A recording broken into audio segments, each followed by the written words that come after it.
Welcome to another episode of Power Core Productions and Podcastings. I'm your host, Javon Harrington, back to hit with another video. And today, we're going to be concluding What If Tandro Had Venom, Demon Slayer Dark Fury Part 6.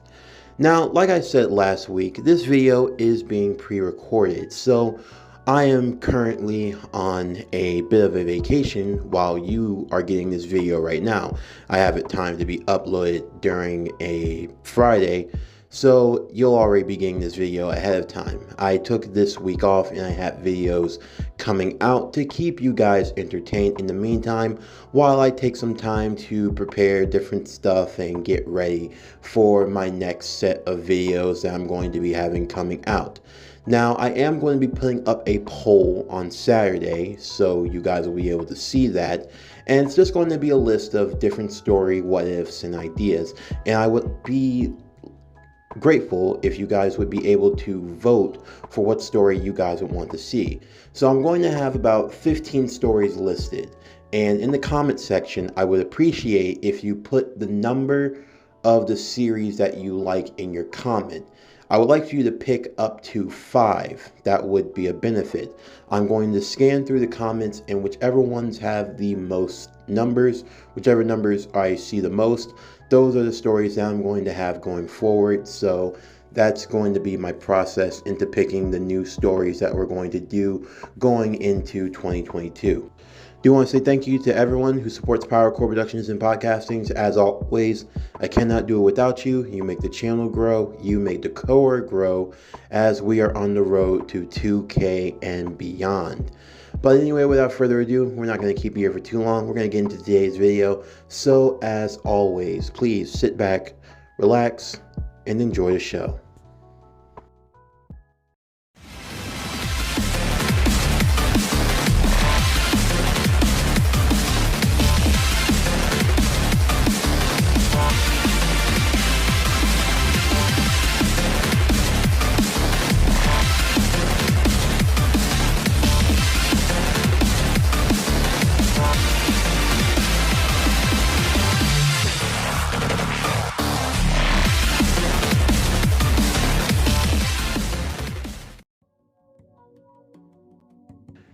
Tandro would slowly awaken, to see his arms tied behind his back with iron restraints.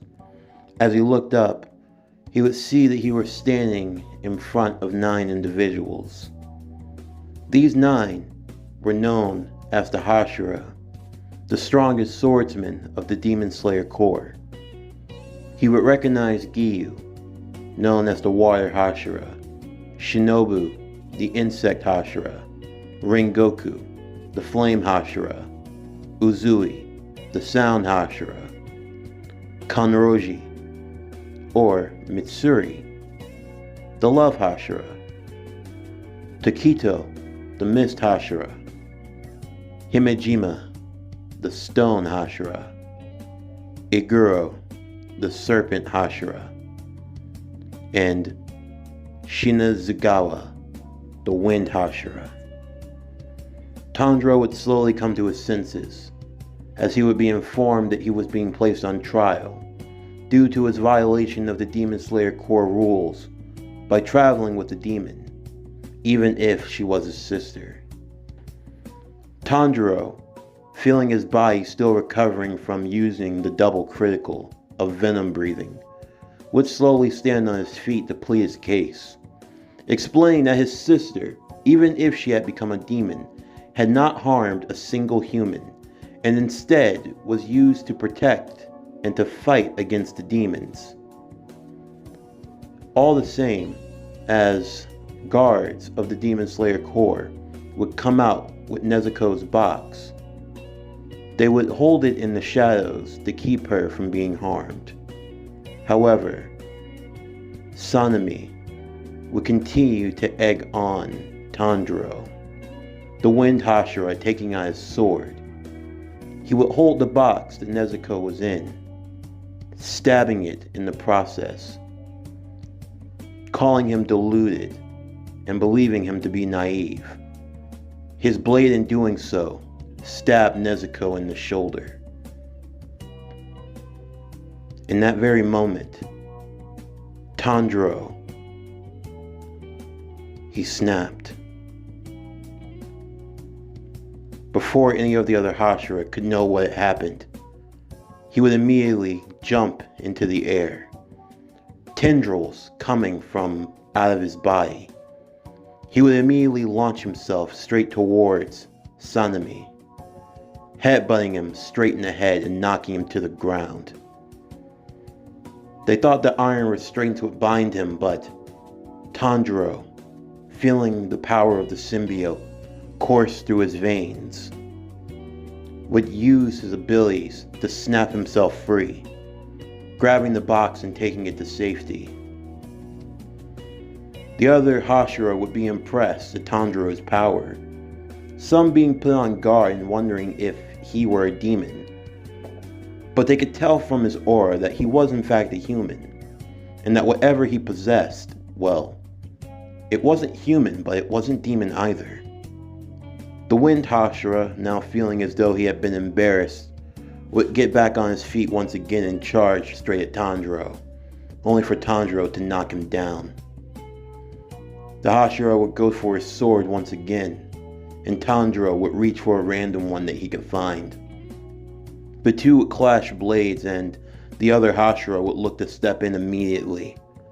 Once Tandro had created space, he would make it very clear that if any of them came for his sister, he didn't care who they were. He would take them all down. Giyu would warn Tandro not to make such idle threats. While he understood where he was coming from, he would be wise to remember that he was still in the presence of the Hashira. But Tandro would simply yell that he didn't care. He understood the plight of the humans, understanding that in their world it was humans versus demons. But if the humans could act so cold and have no heart, if they could truly be as barbaric and as one-minded as the demons were, then were they no different? A few of the Hashira would take acceptance to those words, but Tanjiro stood his ground, believing in his convictions. No matter what the circumstance, he believed that they needed to be one step above, to be better, to lower themselves, to be no different than the demons in their own thinking and in their ideology. Then they truly wouldn't make a change.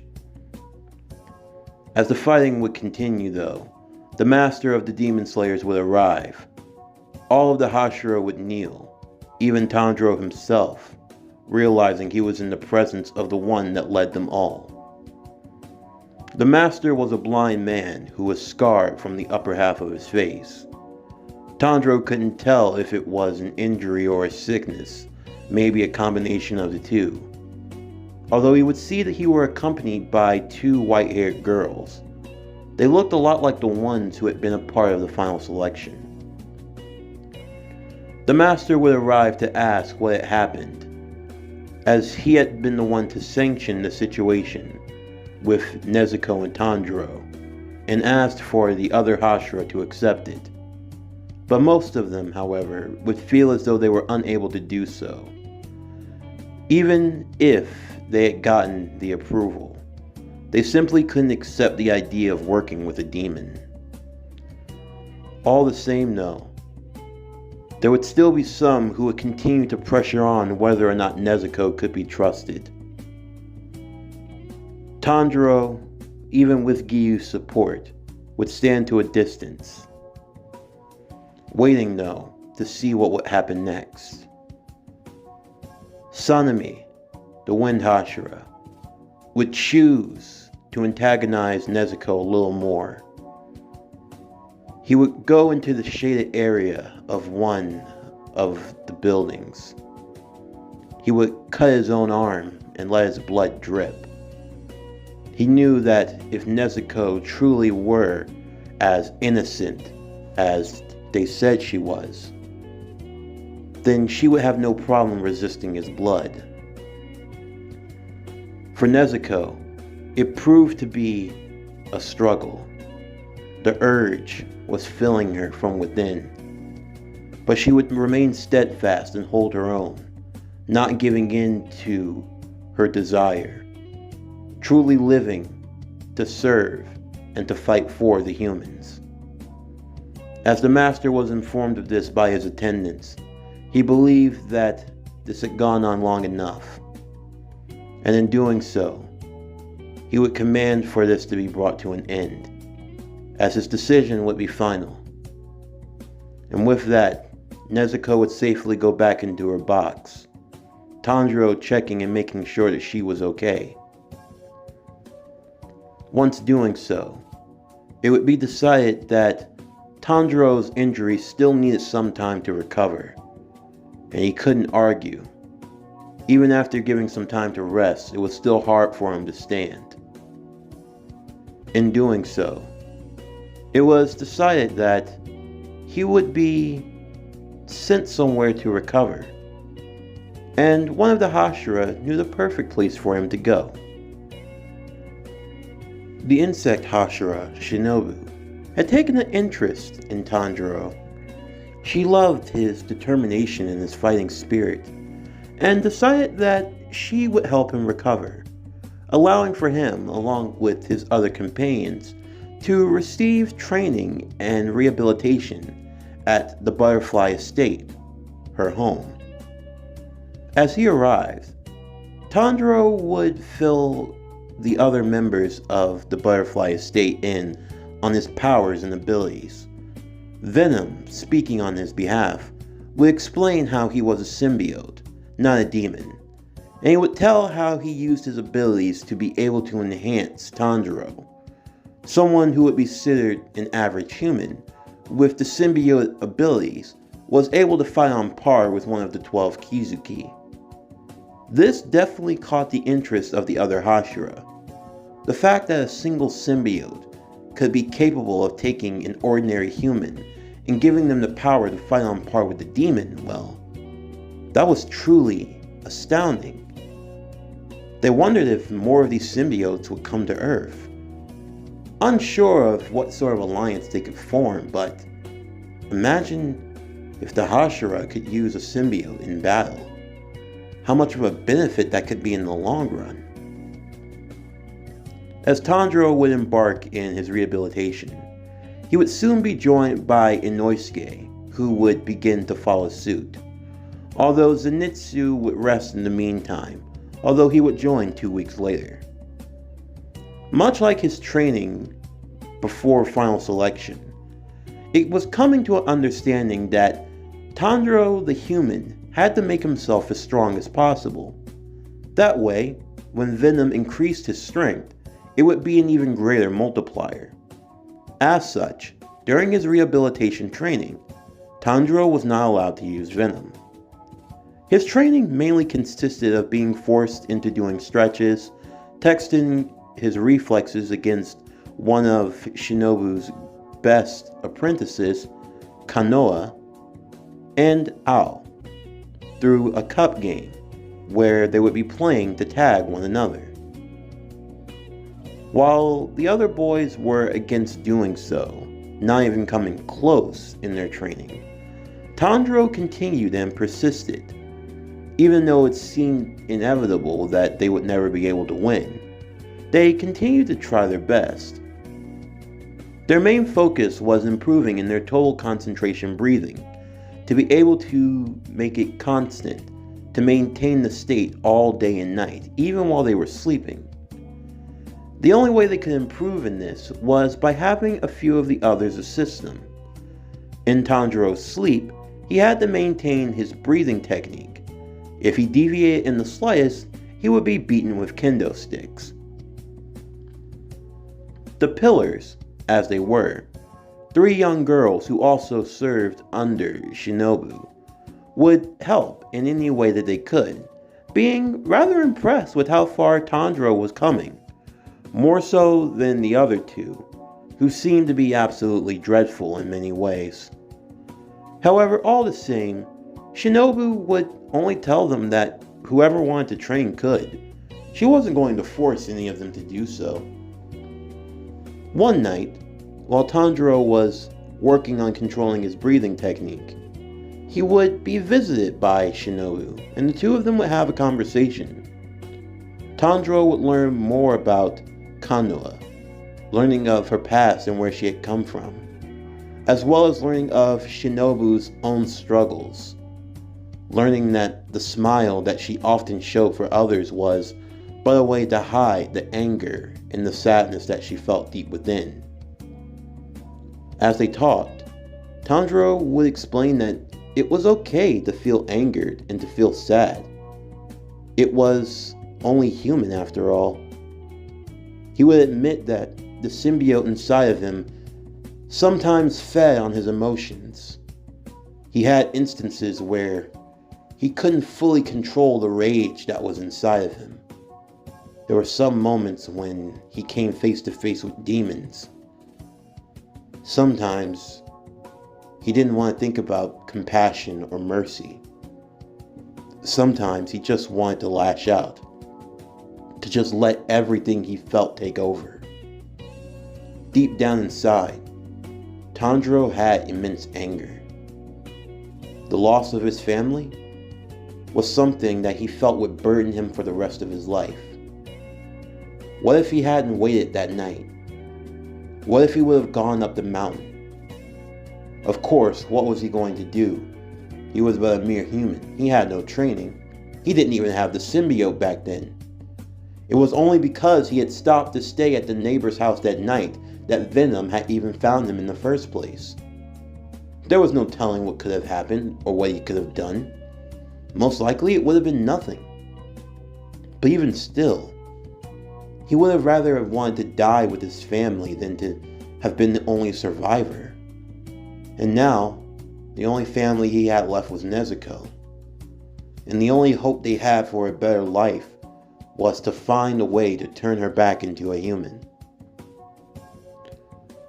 Shinobu would be in awe of Tandro. It seemed as, despite being a young man, he had wisdom beyond his years. She would wish to entrust her sister's dream to Tandro, for a world where humans and demons could live peacefully. Even though he could feel the anger from the scent, and could tell that deep down she too struggled with her own fears. He knew that this was his goal, and besides this, there was no other path for him. And in doing so, this propelled him to move forward, to continue on to train, not only for his dreams, but for the dreams of others. To find a way beyond what was the norm.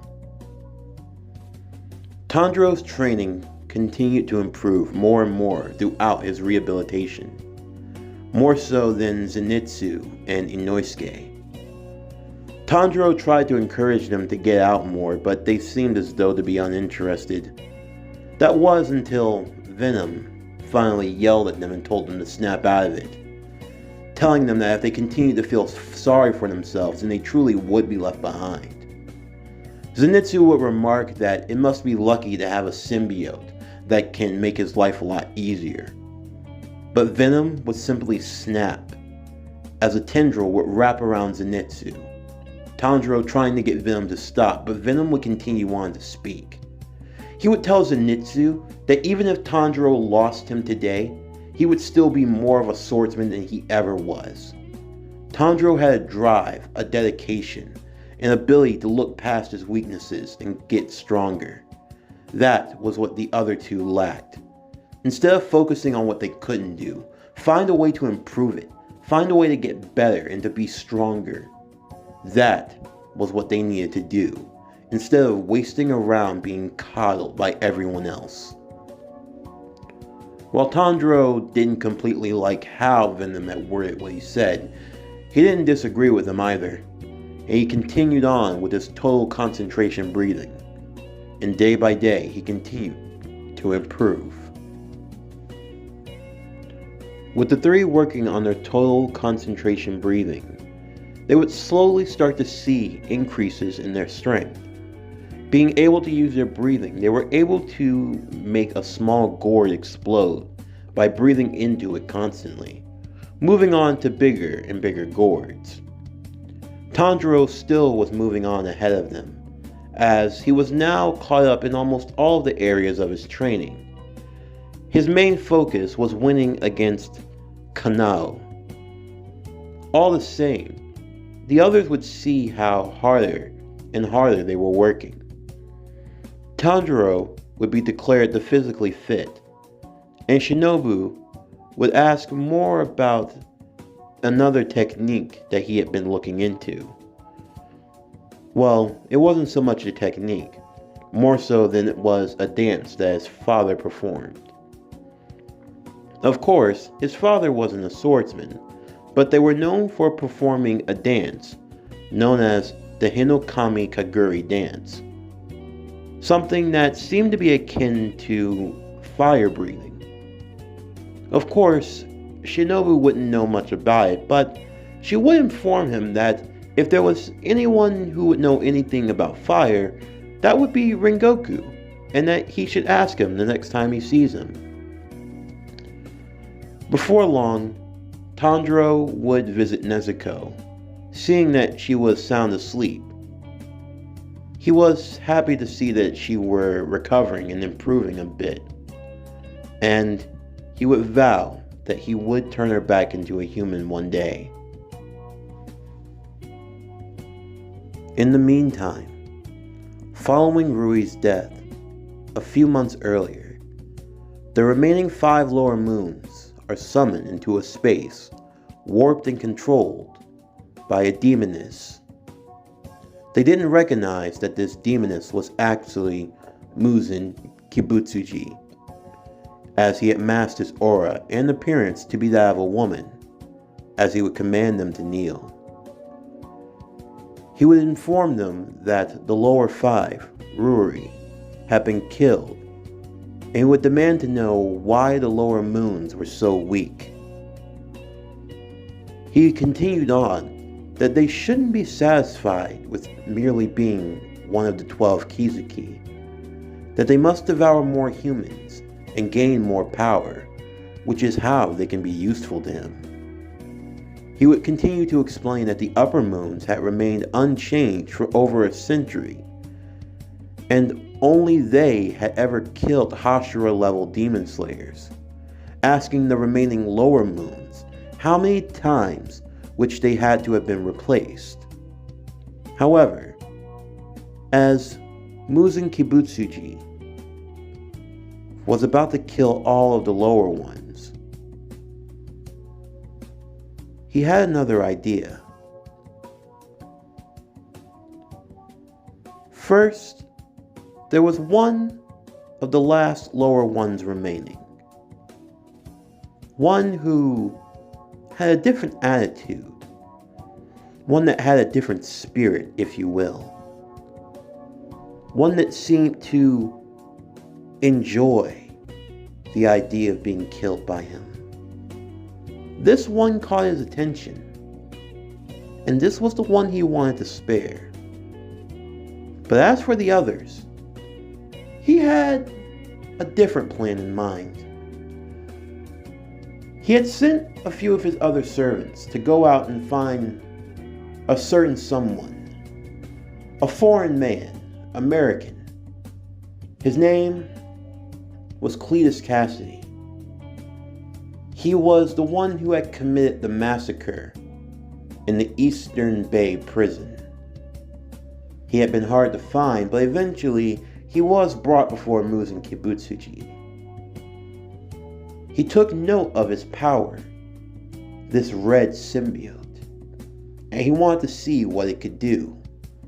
Leaving one of the lower moons that he would spare, he allowed for Cletus to unveil his power, to show him what he was capable of.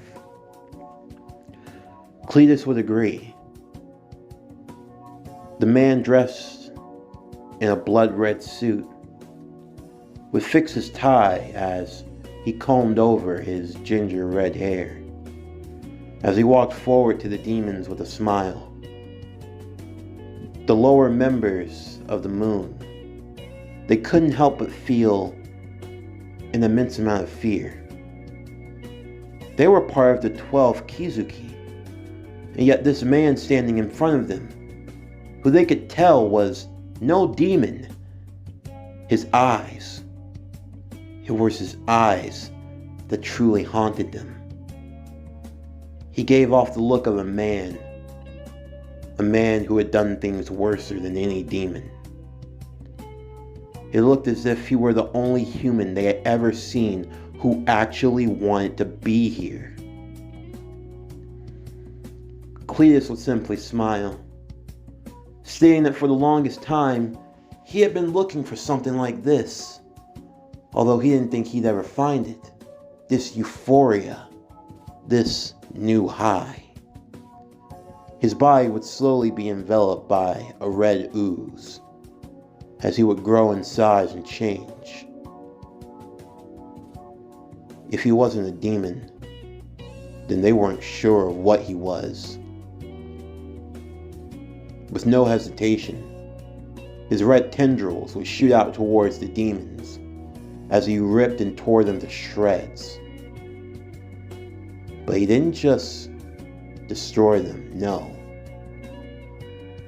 This red monstrosity started to eat them. He started to eat the lower ones. He would eat them until eventually he had his full. Even those of the higher moon looked a bit disgusted at what they were seeing. And as for the one that had been spared, well, he was in absolute awe of what he was seeing. Muzan, once the carnage was over, so to speak, would turn to the lower level demon whom he had spared, as well as Cletus Cassidy. He would bestow upon each of them power, giving them his own blood. As for the lower one, the pupil in his eye gave the number of 1. And as for Cassidy, he was given the number 4 in his left pupil. He had now been converted into a demon, but there was something different about him. All the same, Muzan wanted them to be useful. He wanted them to kill the demon slayer wearing the Hanafuda earrings. That was their order. Cassidy would simply grin, remembering the boy who he had bit on the road that day. He had gotten a taste of his blood, and now he wanted more. In the meantime, Tandro, Zenitsu, and Inosuke would have recovered from their injuries. Eventually, Akasugai Crow would awake and tell them of their next mission: to head to the Infinity Train, where it was reported that 40 demon slayers had disappeared, and to slay the demon there. Tandro would encounter the young swordsman, Genya, the one whom he had met at final selection, although he had a bit of a bad temper and he did break his arm unintentionally, kind of intentional. He would ask how they were doing, but the young man wouldn't say anything as he would simply walk past.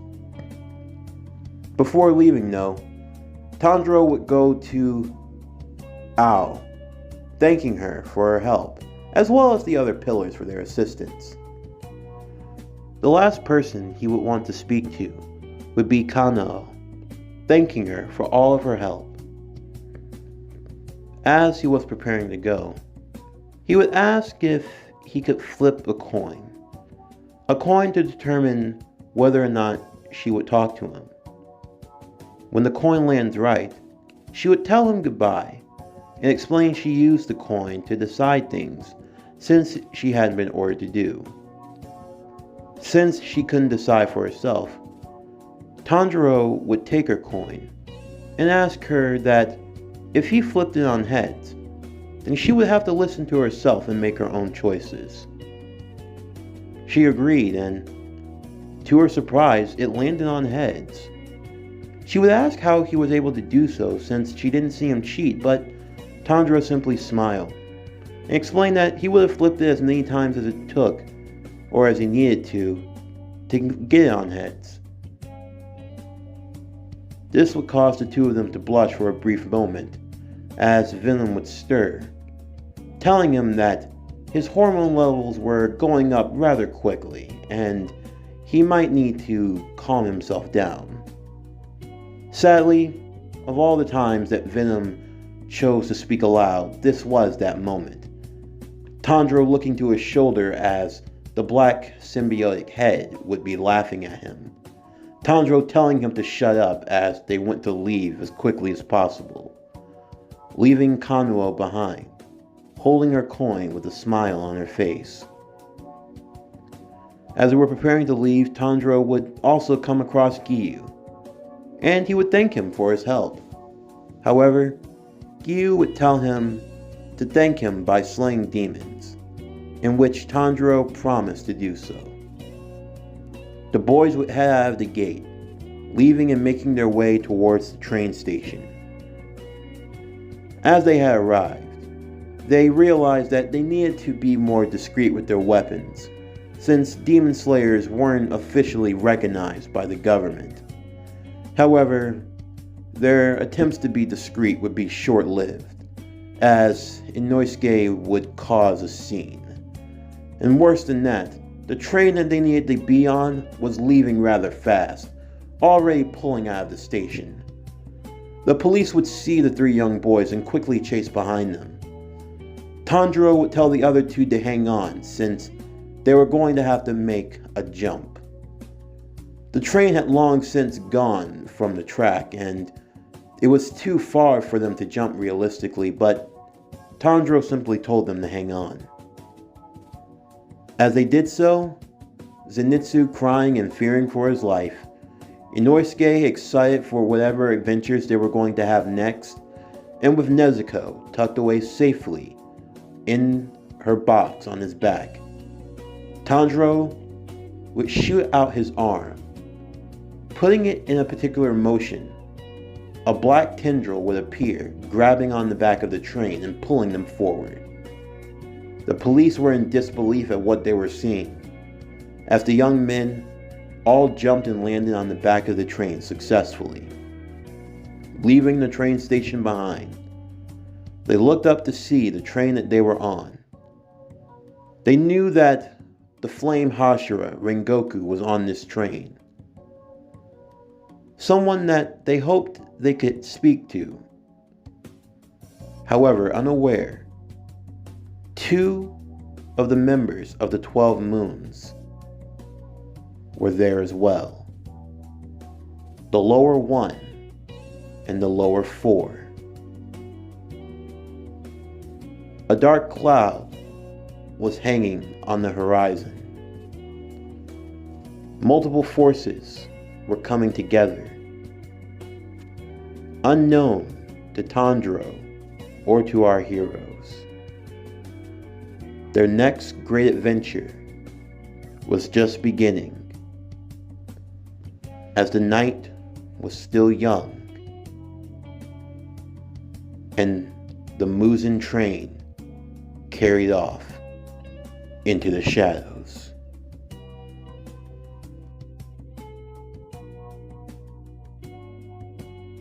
This concludes What If Tandro Had Venom, Demon Slayer, Dark Fury, Part 6. As always, if you enjoyed today's video and everything else on PowerCore Productions and Podcastings, then please don't forget to like, comment, subscribe, share, and hit that bell for post notifications so you can stay up to date on everything that is PowerCore Productions. Also, make sure to watch the community tab, as I am going to be putting up the list for What If videos, and please vote for the top 5 that you find to be your most favorite. I will add up all of the tallies, and the top 5 that end up getting selected, those will be the ones that get a series going forward. But anyway, that's going to do it for the end of today's video. I'm Javon Harrington with PowerCore Productions and Podcastings, signing off, and I'll see you next time.